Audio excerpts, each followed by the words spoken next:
And we are back with Vali Nasser, professor at Johns Hopkins University and the author of The Grand Strategy of Iran.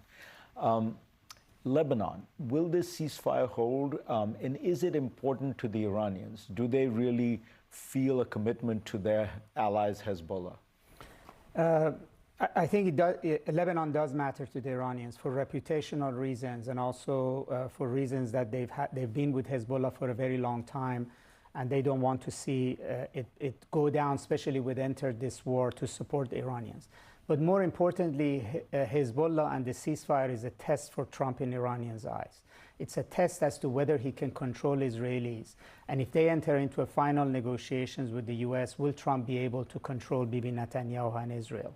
And so for that reason, it's important to them to see what happens in Lebanon. But I don't think that Lebanon ultimately is a deal breaker between the United States and Iran, especially if Lebanon stays relatively calm. I'm not saying an absolute ceasefire, an absolute deal. But if you're having 160 bombs dropped in Lebanon in 10 minutes, Iranians don't think that provides a context in which they either can trust the United States or actually be able to sign a deal with the United States. But you think there's a deal to be had? The Iranians are willing to make concessions. I mean, my reading is Trump wants something where he can claim this is better than the Obama nuclear deal.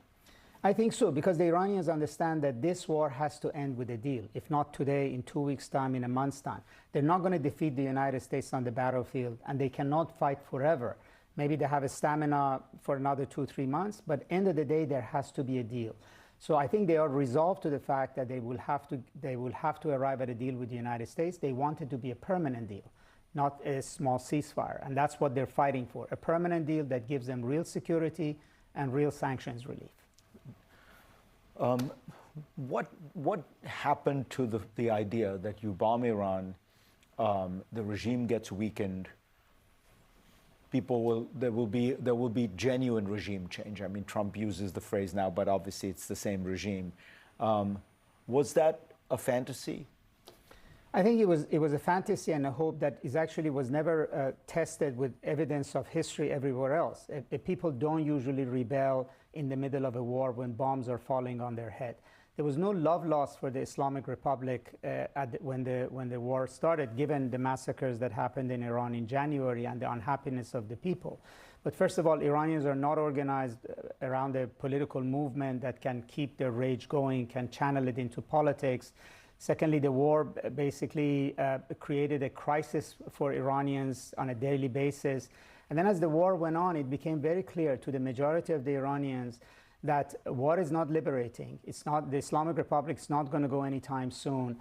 And the United States and Israel are not there to look after their safety. They're actually bombing their neighborhoods, they're bombing their hospitals, their universities, their historical sites. This is increasingly a war against Iran.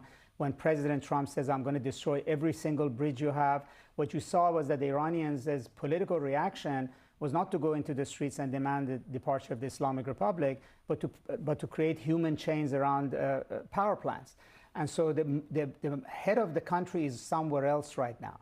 Potentially, when there is peace, when the guns fall silent, you can go back to politics. And we shouldn't forget that the January protests came 6 months after the June war. So I think this idea that Iranians would basically serve as America and Israel's boots on the ground and finish the job for them was an idea that was concocted as a hope, but it was not really a solid policy at any time. I don't have a lot of time, but what about Reza Pahlavi? Could he have been the leader of a new movement? He could have been. He had his high point in January. It required him to put his shoulder to building a proper movement, but also he had to stand with the Iranian people and Iranian nationalism. He said nothing when President Trump said, I'm going to erase your civilization. He said nothing when he said, I'm going to send Iran back to the Stone Age. In fact, he and his followers went on the streets, and he, in proclamations that he gave, supported the war and thanked President Trump, thanked Bibi Netanyahu for bombing Iran. In 2,500 years of Iranian history, there's not a single Iranian king who has invited invasion of their country. Vali Nasser, always get smarter listening to you.